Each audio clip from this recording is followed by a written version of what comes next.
Abraham, the role of imagination in creation.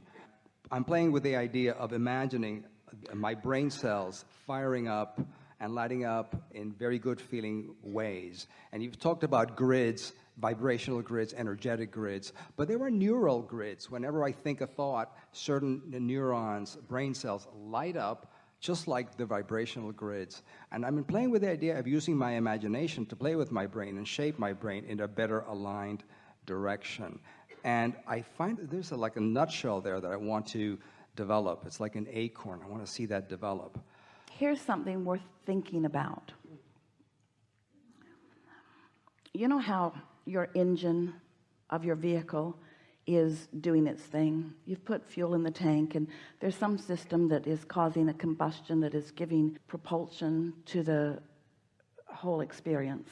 And while you could study how that's happening, and you could even make a little place for yourself under the hood where you're monitoring and being part of the engine process.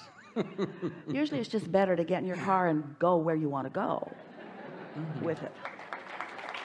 And so you used a word here that we are very eager to chew on a little bit, and that's that word imagination. Because imagination, image, active image, unconditional, because I'm not looking at something and observing it. I'm not looking and observing. Actually, without even knowing it, I've found a vibrational stance which is causing the images. I have found a vibrational stance that is causing the images, and I'm receiving the images. I'm not imagining, I'm allowing myself to be imagined on. So Abraham, did you just say I'm not the thinker of my thoughts? You are the achiever of the frequency that allows you to receive and translate the vibration into a thought. So Esther was visiting with a friend the other day who is not part of this work. She is Esther's hairdresser, and so she was talking about some things she sees, and Esther was explaining to her. Esther said, I find this place where I can translate into words, and you are finding a place where you are translating into images. That's what imagination is. Now those images come to you from some vibration somewhere. If you've been worried about a lot of things, if you've been convinced that there's evil in the world, if it doesn't matter what it is that you're believing, there is a vibration that you're translating into images. So what we really want to say is we want to get way down the road to step 12 so that you are consistently in sync with who you really are, and then allow yourself to be the receiver of what you're calling imagination, which we are calling translating vibration into the pre-steps of what you later will experience as reality. Does that make sense to you? Perfect sense. Great clarity. I'm creating fertile ground for my imagination.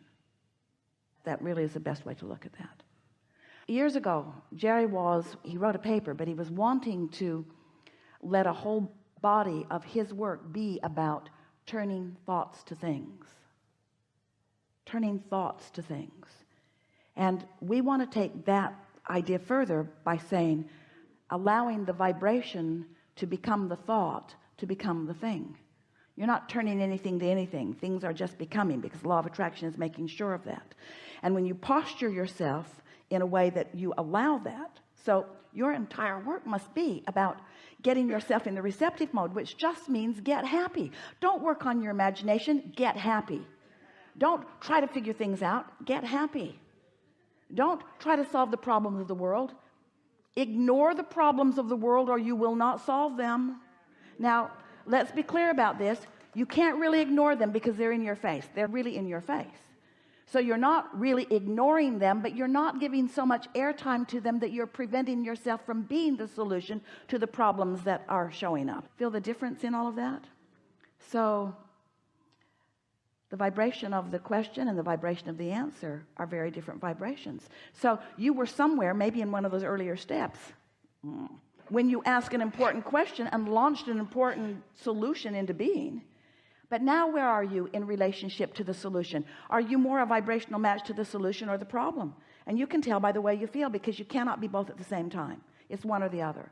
So that's what we want to say to you. Decide that your dominant intent, always, what you mean most to do right here, right now, whenever it is to be in the receptive mode, which means you're going to take the path of least resistance from where you are right now. So could someone write a book that says, people of planet Earth, this is the manual of the path of least resistance. Take these steps. Take these steps.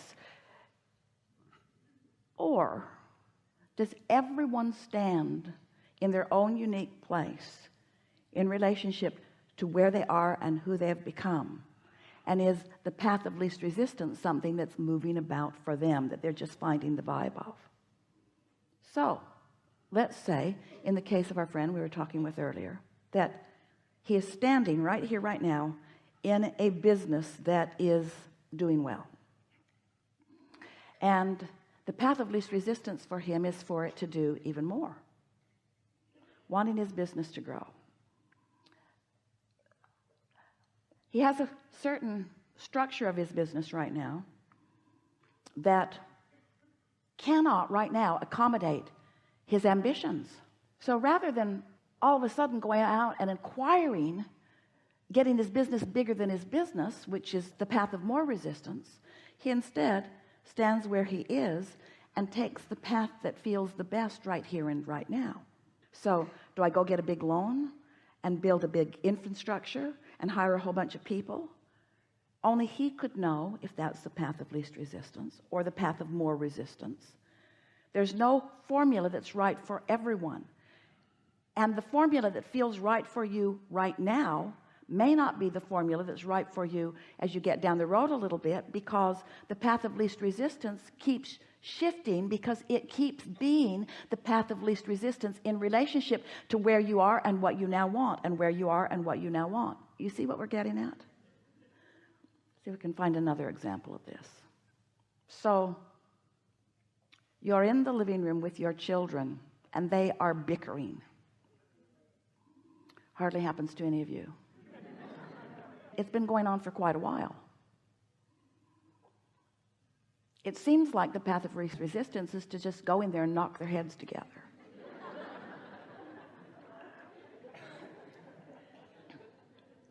After all, that's what your parents did.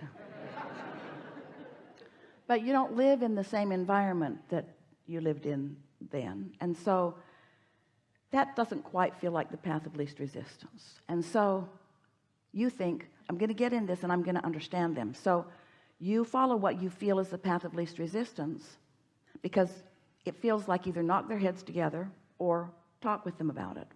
So you go and talk with them about it. And what each of them does is volley for their defense. So now you're collecting all of this information, and now you're trying to sort out who's right and who's wrong in this. And suddenly you realize this wasn't your path of least resistance. You kind of wish you'd just knocked their heads together. But you decided earlier that that wasn't the path of least resistance. And so now you're here. You're not going to knock their heads together. But also, now getting in the middle of this, you can feel is not the path of least resistance, because it's not getting better. They're more defensive. Everybody's talking louder. They want you to be the arbitrator. You know, you don't create their reality. You create your own. So now another path of least resistance is sort of lighting up. And the thought occurs to you, because your desire is strong and you're not too far from it, from your alignment. Maybe I'll just let them work this out. Maybe I'll let them have the life experience. That gives you a feeling of greater ease. Now, the parenting book said, never do that. The parenting book said, never go in and lay down the law and then just walk off.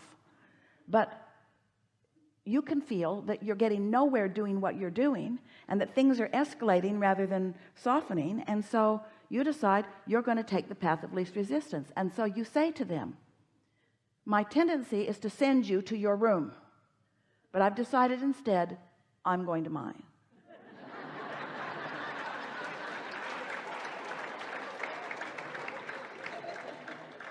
This is not a punishment to me.